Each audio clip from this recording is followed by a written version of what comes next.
25వ వచనం ఒకటి మాత్రమే చదవండి. 25వ వచనం. అయితే మధ్యరాత్రి వేళ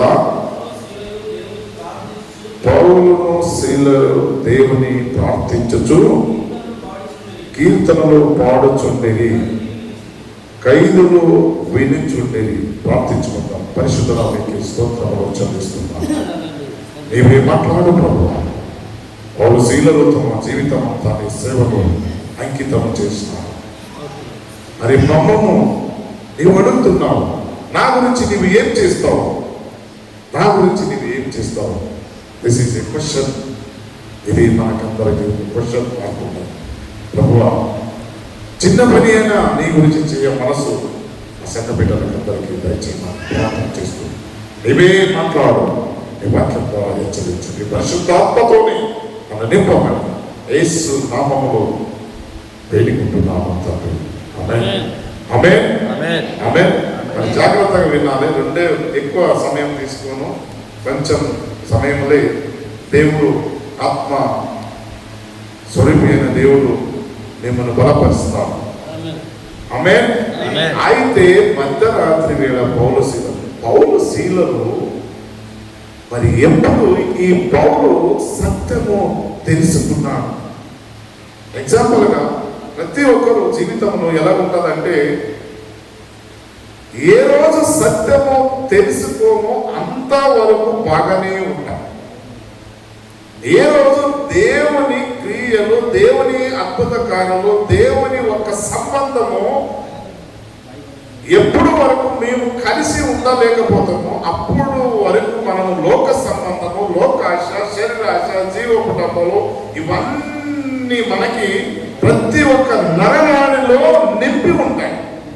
ఎవరు కానీ, కామం, కోటీశ్వరుడు కానీ, బీదోడు కానీ, దరిద్రుడు కానీ, ఎవరికైనా కానీ, ఏ రోజు ఆయనకు సత్యము తెలిసినంత వరకు, యేసు ప్రభు ఆయనను టచ్ చేసేంత వరకు, యేసు ప్రభు ఆయనను మాట్లాడ రోజునంత వరకు, ఏ రోజు దేవుడు ఆత్మ ఆయనలో సంచరించినప్పుడు మాత్రమే ఆయన చేంజ్ అవుతాడు. అప్పటి వరకు చేంజ్ కాదు. హల్లెలూయా. ఈరోజు నేను మీ ఫ్రెండ్గా నిలబడి మాట్లాడుతున్నంటే, మరి నేను కూడా 53 సంవత్సరాల వరకు, 52, 50 సంవత్సరాలు అనుకోండి, 50 సంవత్సరాల వరకు నేను లోకరీతిగా, లోకాశ, శరీరాశ, జీవకుటము సంపాదన చేయాలి, అది చేయాలి, ఇది చేయాలి, అది చేయాలి, ఇది చేయాలి, అది చేయాలి, ఏమి చేయలేకపోయినా. మనిషి ఆలోచన ఎప్పుడు కూడా ఇటువంటి ఆలోచన ఉంటుంది. ఎప్పుడు నీవు దేవునితోని కలిసి ఉన్నప్పుడు, దేవుడు నిన్ను పట్టుకున్నప్పుడు మాత్రమే నీ ఆలోచన, నీ తలంపు ప్రతి ఒక్కటి దేవుడు తీరుస్తాడు. ఈ నో ద ట్రూత్. నీ మనసుని అంతరంగంగా తెలిసి ఉంటాడు. అయ్యా మరి ఇదంతా ఉంది కదా, ఇదంతా నీ పిల్లలకి. అవునయ్యా, నా పిల్లలకి, నా ఆస్తి నా పిల్లలకే వెళ్తుందని గర్వంతో కొన్నిసార్లు చాలాసార్లు మనం ఆలోచన చేస్తాం. కానీ దేవుడు ఒక్కరోజు హెచ్చరిస్తున్నాడు. ఏమని? ఈరోజు రాత్రి నిన్ను పిలిస్తే ఈ ఆస్తి ఎవరంతా అయితే నీకేం తెలుసు సోదరు. అందుకోసమే మత్తయి 6:33 సెలవిస్తున్నాడు, మొదటి నా నీతి, నా రాజ్యం గురించి మొదటిగా వెతకండి. మీరు ఏదైనా కానీ మొదటి నా నీతి, నా రాజ్యం గురించి వెతుకుడి, అప్పుడు ఇవన్నీ కూడా మీకు అనుగ్రహింపబడుతుందని. ఆమేన్, హల్లెలూయా. ఏ రోజు ఈ పౌలు మరి ఆయన లోకాశ కలిగి ఉన్నప్పుడు అనేక మంది దైవ భక్తులు, యేసు ప్రభు నమ్మిన వారిని చిత్రహింస చేసి, వారిని వాళ్ళని కొట్టి తట్టి ఏదేదో చేసి వారికి అనేక హింసించారు. హింసించిన తర్వాత ఇంకా ఎక్కువ చేయాలని ఆశ కలిగి అనేక మందిని బంధించాలి, అనేక మందిని హింసించాలి. చూడండి, సమాజంలో అనేక మంది ఏం చేస్తారంటే, క్రైస్తవ వాళ్ళు వీళ్ళ పాలి నుంచి వచ్చారా? క్రైస్తవ వాళ్ళు ఎక్కడి వాళ్ళు? వాళ్ళ తాత పేరేంటి, వాళ్ళ అయ్య పేరేంటి, ఇవన్నీ మిమ్మల్ని ఇబ్బంది పెట్టడానికి, ఇవన్నీ మాటలు సైతాను ద్వారా ఆడుకొని మీకు మాట్లాడడానికి, మిమ్మల్ని మనసు డిస్టర్బ్ చేయడానికి, మీ ఆలోచన డిస్టర్బ్ చేయడానికి, మీ తలాపు డిస్టర్బ్ చేయడానికి ఇవన్నీ కలిగిస్తాడు. పౌలు సీలలు కూడా వారు ప్రయాణిస్తున్నప్పుడు ఒక ఊరికి వెళ్తున్నారు, షార్ట్గా వస్తున్నాం. ఒక ఊరికి వెళ్తున్నప్పుడు ఒక చిన్న అమ్మాయి ఆమె ద్వారా వారు సంపాదన చేస్తుంటారు. ఎవరు? ఆ ఊరు ఒక పెద్ద మనిషి, ఆ ఊరు మనిషి, చదవడానికి టైం లేదు. ఆ పిల్ల ద్వారా ఆ పిల్ల ఏం చేస్తుందంటే దానికి ఒక దయ్యం పెట్టి ఉంటుంది. సోద చెప్తుంటారు. సోద అంటే ఎలా ఉంటుంది? నీ చేయి పట్టి నీకు ఇలాగ అవుతుంది, నీ ఇంట్లో నీ వెనక దయ్యం ఉంది, బూతు ఉంది అని ఏదో ఒకటి సోద చెప్తూనే ఉంటారు. సోద అంటే దానికి ఒక స్పిరిచువల్ పవర్, అంటే ఈ దయ్యం పవర్ ఉంటుంది. సోద అంటే ఒట్టిగా నేను చెప్పడానికి రాదు, వేరే వాళ్ళు మీకు కూడా చెప్పడానికి రాదు. Something is there in evil spirit. సైతాను ఆత్మ ఉన్నప్పుడే ఆ సైతాను వచ్చిన వారికి చెప్తుంది. నిజంగానే చెప్తారు. మీరు నమ్ముతున్నాము. వాస్తవంగా ఆ ఈవిల్ స్పిరిట్ ఉన్న వారు కరెక్ట్గా కూడా చెప్తారు. ఏమని చెప్తారు? వారు ఈ లోకపరంగా వారు చెప్తుంటారు, అవి జరుగుతాయి. అటువంటి ఆ ఈవిల్ స్పిరిట్ ఉన్న ఆమె ఆ ప్రాంతంలో ఆ ఊరు అధికారి ఉన్నాడో అతనికి లాభకరంగా ఉన్నది. ఆ ఒక పాపం ద్వారా, ఆ ఒక అమ్మాయి ద్వారా ఆయన డబ్బు సంపాదన చేస్తున్నాడు. సోదరి, ఆ ఒక ప్రాంతంలో ఈ పౌలు శీలలు ఆ ఒక ప్రాంతముకు వెళ్ళారు. సడన్లీ ఆ పిల్లని పాపను చూశారు. చూడండి, దేవుని భక్తులకు ఎవరికి దేవుని ఆత్మ, పరిశుద్ధాత్మ వారు ఉండాలి. వారికి ఇట్లా ముఖం చూడగానే ఆ ఈవిల్ స్పిరిట్ అది ఆటోమేటిక్గా అది చెప్తుంది, ఇట్లా ఆయన దైవ సేవకుడు అని ఆటోమేటిక్గా. హల్లెలూయా. ఆ స్పిరిచువల్ పవర్ ఉంటది కాబట్టి వారు వెళ్ళగానే ఆమెలో ఉన్న దురాత్మ ఏమైపోయింది? వెళ్ళిపోయింది. చూడండి, అందుకోసమే అనేక సందర్భంలో మేము చెప్పేది ఏంటంటే, మీ ఇంటికి దైవ సేవకులను ప్రార్థనకు చిన్న ఒక్క రోజున వచ్చి మీ ఇంటికి వారు వస్తే నిజమైన దైవ సేవకులు పిలవాలి. అనేక మంది దైవ సేవకులు అయ్యా మీ ఇంటికి వస్తాము, మీ ఇంటికి వస్తాము, మీ ఇంటికి వస్తాము అన్నవారు ఉన్నారు. ఒట్టొట్టిగా ఎవరో పిలుచుకొని వస్తారు ఇంటికి. నో నో నో నో అటువంటి they are not spiritual servant of God. ఇప్పుడు నేనే ఉన్నాను అనుకోండి, నేను మీ ఇంటికి వస్తాను మా ప్రార్థన చేయడానికి, సంఘస్థలకు నేను చెప్తే దాన్ని బాగుంది. అదే వేరే వారికి పక్క ఉన్న వాళ్ళు అమ్మ నేను పలానా చర్చ పాస్టర్ ఉన్నాను, నేను మీ ఇంటికి వస్తానంటే ఇతను ఎవరు, మా ఇంటికి ఎందుకు వస్తాడు? అక్కడ ఏమైతుందంటే డిస్టర్బెన్స్ అవుతుంది. సోదరి, ఈరోజు ప్రతి ఒక్కటి కూడా జీవితము గడిబిడి ఉంది. ఏ ఇంట్లో సుఖము లేదు, ఏ ఇంట్లో శాంతి లేదు, ఏ ఇంట్లో సమాధానం లేదు. డబ్బు ఉన్నది, మనశ్శాంతి లేదు, ప్రేమ లేదు, ఒకరొకరు తల్లిదండ్రులు చూస్తే పిల్లలు కలిస్తే. అటువంటి సిచ్యువేషన్ ఎందుకు వస్తుంది? చూడండి, రోడ్డు మీద లక్షల మంది ఉన్నారు, లక్షల మంది తిరుగుతున్నారు, లక్షల మంది ఉన్నారు. మరి వారికి సువార్త ప్రకటించిన వారు ఎవరు ప్రకటించాలి? వారికి నీతి ప్రకారం నడిపించే వారు ఎవరు? ఈరోజు పరీక్షించుకోవాలి. అందుకే వాక్యంలో చెప్తున్నాను. మరి అపోస్తల కార్యము 2:42 ఒకసారి చూడండి. ఆ సందర్భంలో వారు ఎలాగా వారు దేవుని సేవను ఎంత బలంగా వారు చేశారు అనేది ఒక వీరు అపోస్తలుల బోధ యందు సహవాసమందు రొట్టె విరుచుట యందును ప్రార్థన చేయుట యందును ఎడతెగక ఉండేది అని. మరి ఎవరు ఎప్పుడు కూడా ప్రార్థన ఎడతెగక ఉండేవారు. మరి రెండోసారి మరి 5:42 కూడా మీరు ఒకసారి చూడాలని మనం చేస్తాం. 5:42.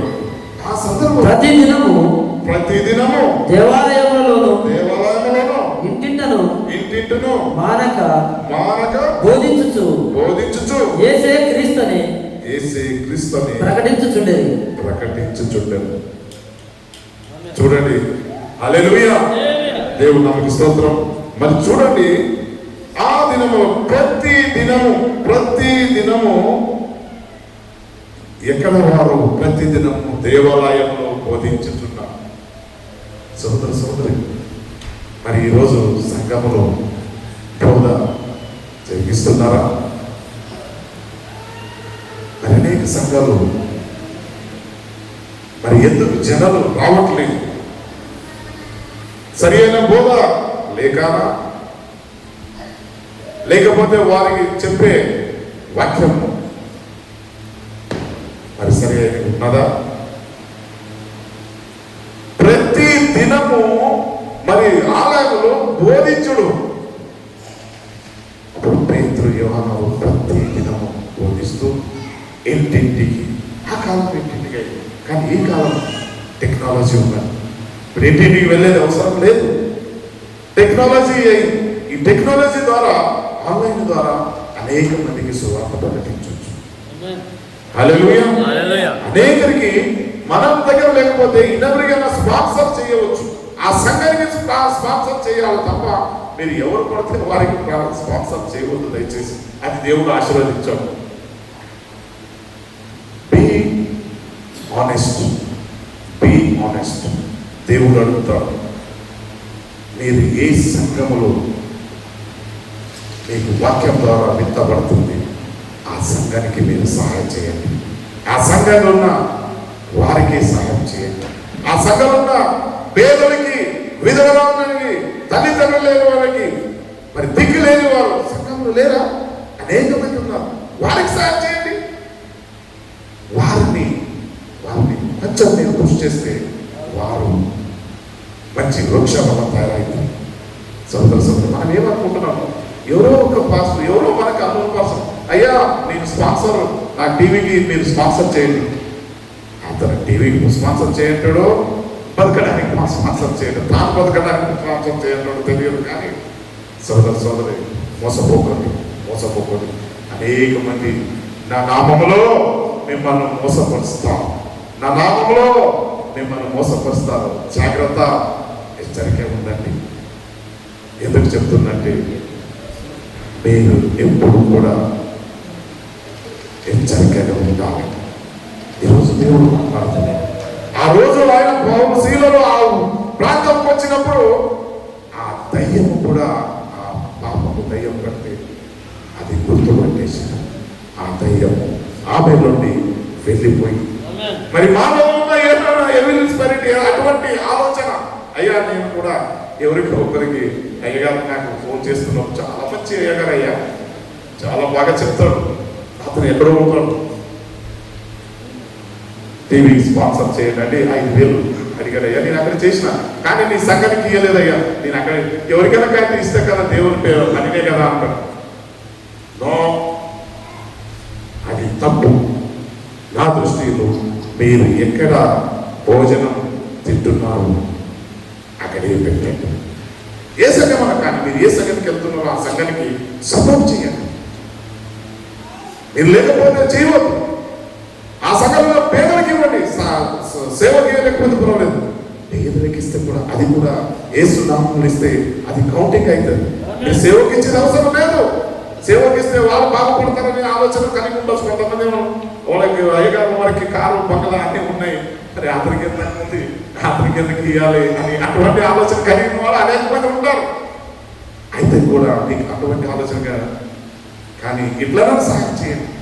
పేదలకి, దిక్కులేని వారికి, దరిద్రం పరిస్థితిలో ఉన్న వారికి, మనం ఉన్న దాంట్లోనే మన పిల్లలకి 10 రూపాయలు ఇస్తే 1 రూపాయి వేరే దానం చేయండి. బోధ ఏం చెప్తుంది? నిన్ను వల్ల నిన్ను నెరవేరాలను ప్రేమించని దేవుని వాక్యము మనకు సెలవిస్తుంది. మనం ఎవరు ప్రేమిస్తున్నాం? మన ప్రేమ ఓన్లీ మా బిడ్డలు, మా చుట్టాలు, మా బంధువులు, మా స్నేహితులు తప్ప అన్నోన్ పర్సన్ ఎవరికి మనము సహాయం చేసేది లేదు. మాట్లాడలేదు. సోదర సోదరి, ఒక్క రోజు వస్తుంది నా నామంలో మీరు ఒక్క గ్లాసున నీళ్లు తాపించారా అని అడుగుతాడు. ఎందుకు నేను ఈ దేవుడు ఈ రోజు మాట్లాడుతున్నాడంటే పేతురు శీలకి మరి పౌలు శీలని వారు తమ జీవితం అన్ని దేవునికి అర్పించుకున్నారు. ఈరోజు దేవుడు మాట్లాడుతున్నాడు. మొదటిగా సమయం చాలా ఫాస్ట్గా వెళ్తుంది కాబట్టి మొదటిగా మరి మనం చూస్తున్నాము. అయితే మధ్యరాత్రి వేళ పౌలు ఇదంతా వీళ్ళు ఆ పిల్లను ఆ డెవిల్ స్పిరిట్ పోయిన తర్వాత ఆ ఊరు వాళ్ళు ఆ యజమానుడు వాళ్ళ మీద నింద వేశాడు.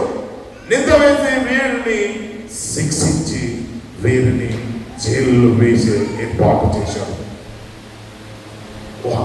వాళ్ళని జైలు వేశారు. వాళ్ళని రాత్రి కాలం ముందు జైలు వేసినప్పుడు చూడండి మరి అటువంటి పరిస్థితి ఎట్లా ఉందని మీరు ఒకసారి ఆలోచన చేయండి. వారు చీకటి గదులు, మరి జైల్లో చీకటి గదులు ఉంటాయా లేవు? ఇప్పుడు మాత్రం ఉండవు అనుకుంటాను. ఆ జనాలు నేను జెరూసలేంకి వెళ్తే వారిని గదిలో ఎట్లా చేస్తారంటే ఈ ఒక మనది ఒక అంటే మినిమం 2 ఫ్లోర్ కింద వారిని ఉంచుతారు. 2 ఫ్లోర్ కింద ఇట్లా దిగాలి. అక్కడి చీకటి ఆడ ఏమీ లేదు. వాళ్ళకి ఇంతే ప్లేస్ ఉంటుంది. అట్లా పడుకోవాలి, మళ్ళీ అట్లా నిలబడాలి. మరి అక్కడి ఏమో బాత్రూమ్ ఎక్కడో వాటర్ ఎక్కడో వాటర్ ఐ డోంట్ నో. నేను చూసిన మట్టికి అక్కడి వాళ్ళకి ఫెసిలిటీనే లేదు.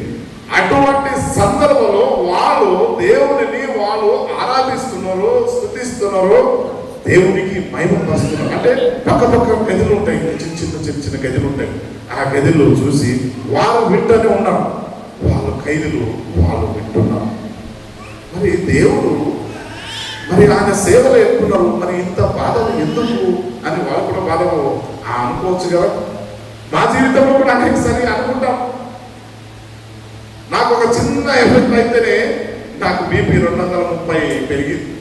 ఒక చిన్న ఎగ్జాంపుల్ నేను సేవలు ఉండి సత్యము తెలుసుకొని అన్ని ఉండి కూడా ఓన్లీ చిన్న మ్యాటర్ గురించి నేను 230 బీపీ రైజ్ అయింది. ఎందుకని ఎగ్జాంపుల్ చెప్తున్నాను. నేను ఆ కుటుంబానికి నేను సహాయం చేసిన. ఆ కుటుంబం నాకు 1 లక్ష రూపాయలు వేరే ఒక మనీ ఇన్వెస్ట్మెంట్ చేయాలని పెట్టారు, నా దగ్గర పెట్టారు. నేను కూడా వాళ్ళ మనీ పెట్టినాం. 2-3 సంవత్సరాలు వాళ్ళు మంచిగా దాన్ని డబల్ బెనిఫిట్ పొందారు. కానీ సడన్లీ కొంచెం ఆ బెనిఫిట్ ఆగిపోయింది. వాళ్ళ తల్లిదండ్రులు హాస్పిటల్ ఉన్నారు. ఆ అబ్బాయి ఎవరు ఈ అమౌంట్ ఇచ్చాడు 1 లక్ష రూపాయలు, ఆయన చనిపోయాడు. వాళ్ళ తల్లిదండ్రులు మంత్లీ ఉంటున్నారు. కానీ ఏమైందంటే వాళ్ళు అల్లుడు వాళ్ళ తల్లిదండ్రులకి ఏం చెప్పాడంటే మా తాత వాళ్ళు హాస్పిటల్లో అడ్మిట్ ఉన్నారు, నీవు అర్జెంటుగా నాకు పైసలు పంపాలి, లేకపోతే మా తాత వాళ్ళు చచ్చిపోతారు, ఆ శవం తెచ్చి మీ చర్చ ముందు పెడతాం, నీవేం చేస్తావో నాకు తెలియదు, 1 లక్ష రూపాయలు మీరు పంపాలి అని వార్త పంపారు. నేనేం చేయాలి? నేను తిన్నది కాదు, నేను ఖర్చు పెట్టింది కాదు, వాళ్ళ పైసలు నేను ముట్టుకున్నది కూడా కాదు. కానీ నేను సహాయం చేయడానికి పోతే నాకు వాళ్ళు రివర్స్గా ఏమో బహుమతి ఇచ్చారంటే వాళ్ళ శవాలు తెచ్చి మా ఇంటి ముందు పెడతాం, లేకపోతే మీ చర్చ్ ముందు పెడతాం, నేను ఏం చెప్తావో సమస్య పరిష్కారం చెయ్యాను. చూడండి సమస్యలు ఎట్లా వస్తాయంటే కొన్ని సందర్భంలో తెలియకుండానే సమస్యలు క్రియేట్ అయ్యాయి. ఆ మాట అన్నప్పుడు నైట్ ఇట్లా నేను పడుకుంటున్నాను, ఆ మాట అన్నప్పుడు రాత్రి అంతా అదే తిప్పుతుంది, అదే ఆలోచన చెప్తుంది. ఎన్ని ఉంటే కూడా ఏమి లాభం? నీకు ఆస్తి ఉంది, అంతస్తు ఉంది, సంఘం ఉంది, చర్చ్ ఉంది, ఆ ఆలోచన రావట్లేదు. ఆయన ఎలా చెప్పాడు ఈ మాట? ఆయన చనిపోతే మన సపోజ్ రాత్రి చచ్చిపోయాడు, తెచ్చి మన సంఘం పెడితే నేను ఏం ఆన్సర్ చెప్పాలి? నేను ఏం ఆన్సర్ చెప్పాలి అని ఆ ఫీలింగ్ తోని 230 బీపీ రైజ్ అయ్యి నాకు ఎలాంటి ఏం ప్రాబ్లం లేదు. ఆ ఒక్క చిన్న ఎగ్జాంపుల్స్ గురించి 230 బీపీ వస్తే హాస్పిటల్కి వెళ్ళి 50,000 ఖర్చు పెట్టుకున్నా. సోదరి జీవితంలో కొన్నిసారి ఒక చిన్న తప్పుకే ఎన్నో సమస్యలు క్రియేట్ అవుతుంది. అందుకే జాగ్రత్త ఉండండి. మీరు ఎడతెగక ప్రార్థన ఉండండి. మీరు అందుకే సంఘ సహవాసం కలిగి ఉండండి. సంఘ స్నేహం కలిగి ఉండండి. సోదరు ఈరోజు చూస్తున్నాం పౌలు శీలలో వారు పరిస్థితి వారి పరిస్థితి ఎలా ఉంది? వారి పరిస్థితి ఎలా ఉన్నదండి? ఈ లైట్ తీసినప్పుడు చీకటిగా ఉన్నది. రాత్రి కాలం అంతా ప్రార్థన. ఆ కాలంలో ఏమైనా మనకి లైట్ గీటి ఏమైనా ఉన్నాయా సోదరు? ఏమి లేదు. చీకటి మయము ఉన్న ఆ ఒక్క ప్రాంతంలో వాళ్ళ పరిస్థితి ఎటువంటి సిచ్యువేషన్ వాళ్ళు ఉన్నారో అని మీరు అర్థం చేసుకోవాలి. ఎక్కడ చూస్తే అంత చీకటిని, ఒక్కరు ముఖం కనపడదు. ఉండొచ్చు ఒక చిన్న డ్యూటీ లెక్క చిన్న ఆ ద్వీపం ఉండొచ్చు, కొంచెం ఫేస్ డిమ్ముగా కనిపించవచ్చు. అప్పుడు కూడా వాళ్ళు ఏమన్నా స్తుతిస్తున్నారు. ఇప్పుడు పాట పాడారు చూడండి, అలాగా స్తుతిస్తున్నారు. నేను ఏమని నిన్ను పాడాలయ్యా, నేను ఏమని పొగలనయ్యా, నువ్వు చేసిన ఉపకారాలు నేను ఎలాగ పొగలయ్యా అని వాళ్ళు అంత క్రిటికల్ సిచ్యువేషన్ లో కూడా వాళ్ళు దేవుణ్ణి స్తుతించారు. కానీ మనము ఒక చిన్న ప్రాబ్లమ్స్ వస్తే, అయ్యా నీవు ఉన్నావా, నిజంగా దేవుడు ఉన్నావా, నేను రెగ్యులర్గా నీ ఆలయకి వెళ్తున్నాను, ప్రార్థన చేస్తున్నాను, అన్ని దాన ధర్మంలో అన్ని చేస్తున్నాను, నాకెందుకు ఈ ప్రాబ్లం రావాలి అని అనేక క్వశ్చన్స్ మనకి రైజ్ అవుతుంది. మా పిల్లలు కూడా ఉద్యోగం దొరకలేకపోతే నేను ఇంతగా ఉన్నాను, నాకెందుకు ఇది సమస్య? ఏది ఏమైనా కూడా wait and see that the Lord is good. నేను వెయిట్ చేసిన నన్ను చూడండి, నేను ఎలా ఉన్నాను. అందుకోసమే మొదటి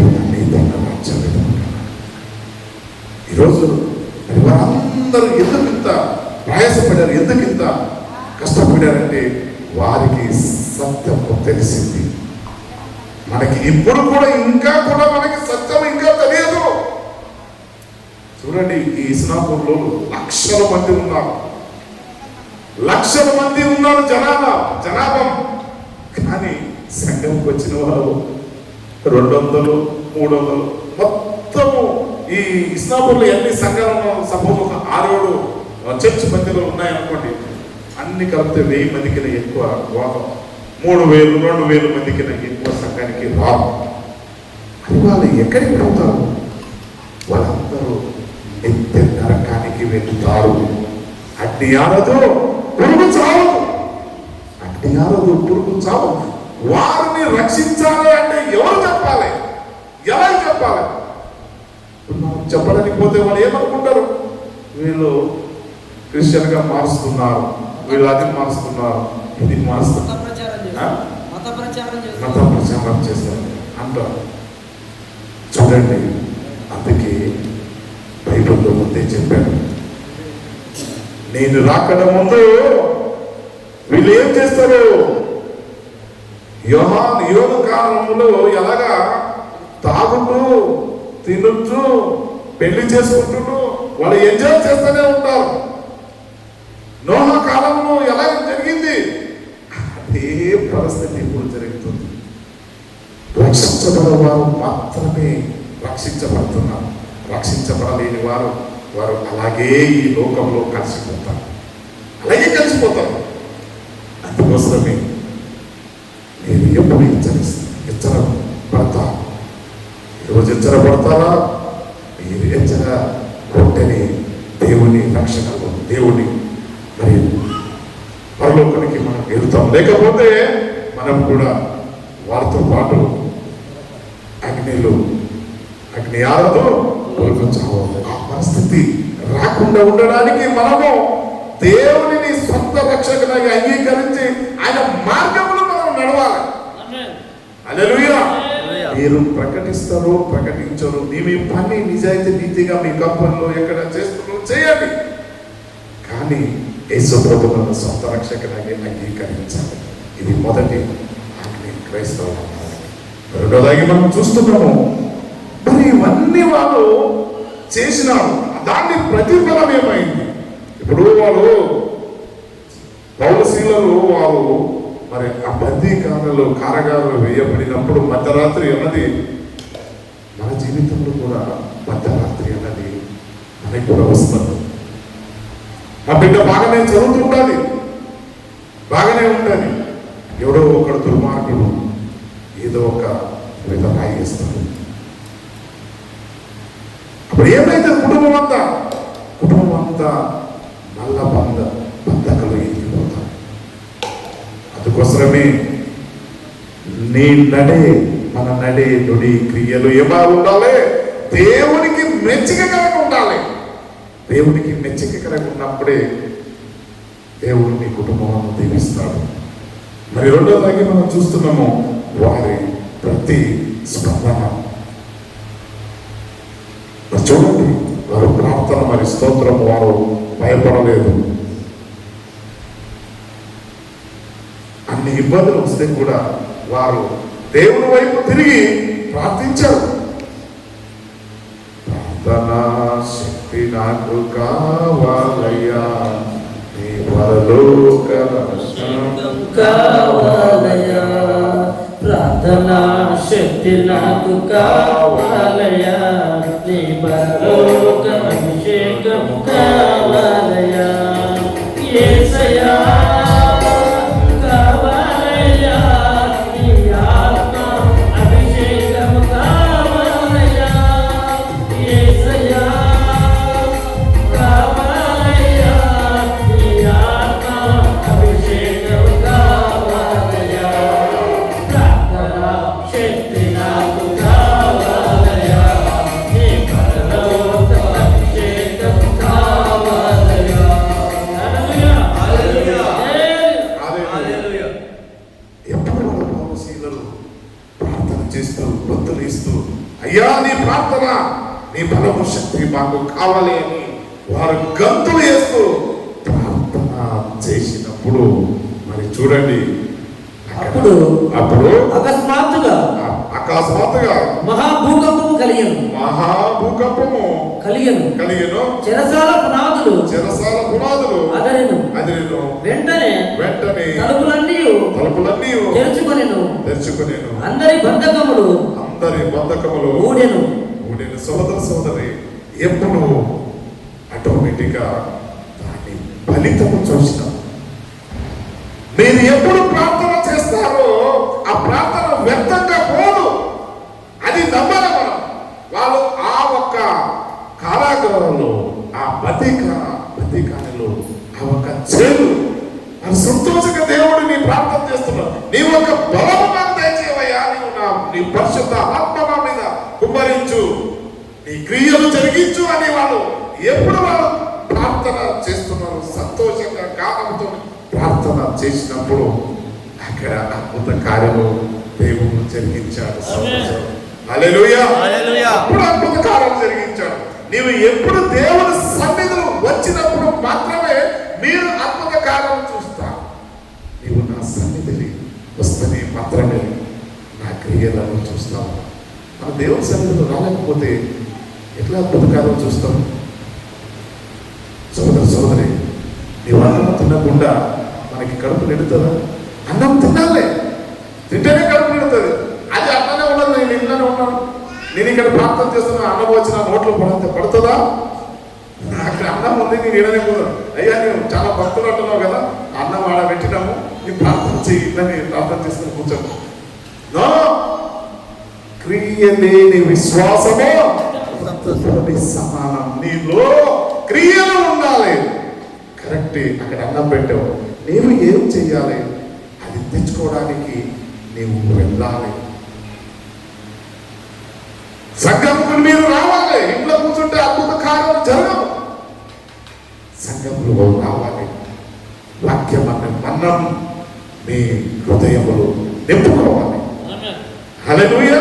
ఆ నింపుకున్నప్పుడే మీకు మీ శరీరంలో బలము, శక్తి, ఈ లోకంలో ఎలా జీవించాలి అన్నది ఆయననే మీకు తోడుండి నడిపిస్తాడు. మార్చారు 16-20 ఒకసారి చదవండి. 16-20 దేవుడు మీకు తోడుండి నడిపిస్తాడు అన్నది మార్క్ చాప్టర్ 16-20 లాస్ట్ రోజు. మార్క్ చాప్టర్ వారు బయలుదేరి వాక్యమంతటా ప్రకటించి ప్రభు వారికి సహకారుడై ఉండి వెనువెంట జరిగి వచ్చిన సూచక క్రియల వలన వాక్యమును స్థిరపరచుచుండెను. ఆమేన్. మరి ప్రభు వారితో మాట్లాడిన తర్వాత పరలోకమునకు చేర్చుకున్నది దేవుడు గురి భాష. ఎప్పుడు యేసు ప్రభు ఈ లోకంలో మరి ఉన్నప్పుడు ఆయన చనిపోయే 3వ రోజు ఆయన లేచి వచ్చిన తర్వాత వాళ్ళందరికీ చెప్పి, నేను పరలోకానికి వెళ్ళకపోతే నా పరిశుద్ధాత్మ ఇక్కడి దేవుడు నా పంపియాడు, నేను వెళ్తాను. మరి దేవుడు వెళ్ళి ఆ పరిశుద్ధాత్మ వారి మీద కుమ్మరించాడు, వారికి తోడు నడిపించాడు. సోదరి మరి ఈరోజు మీతో పాటు ఎవరున్నారు అనుకుంటారు? అనేకసారి యేసుప్రభు వచ్చి మీకు తోడు, యేసుప్రభు నీకు తోడున్నాడు అంటాం. కాదు, యేసుప్రభు అతను పరిశుద్ధాత్మ, ఆయన శక్తి, ఆయన పరిశుద్ధాత్మ మీకు తోడుండి నడిపిస్తాడు. హల్లెలూయా. పరిశుద్ధాత్మ మీకు తోడుండి నడిపిస్తాడు. అది ఎప్పుడు ఆ పరిశుద్ధాత్మ ఆ ప్లేస్ వచ్చిందో అవన్నీ ఏమైపోయినాయి, ఆ వాళ్ళకి అన్ని బంధకాలు అన్ని ఏమైనాయి, ఊడిపోయినాయి. హల్లెలూయా. కుటుంబంలో కూడా అనేక బంధకాలు ఉంటాయి, సమస్యలు ఉంటాయి, ఫ్యామిలీలో అనేక ప్రాబ్లమ్స్ ఉంటాయి, పిల్లలే అనేక ప్రాబ్లమ్స్ ఉంటాయి.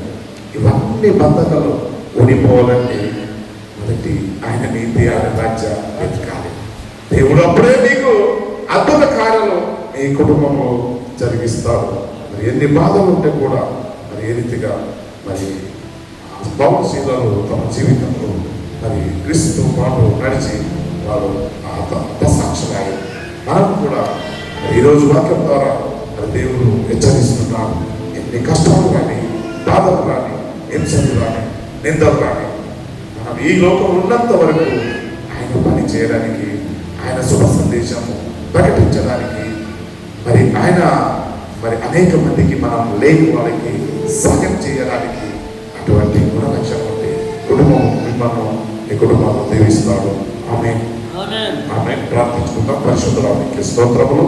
ఇంతవరకు నీ వాక్యం ద్వారా మమ్మల్ని హెచ్చరించిన తండ్రి నీకే స్తోత్రములు చెల్లిస్తున్నాను. యేసు నామములో వేడుకుంటున్నాను తండ్రి. ఆమేన్.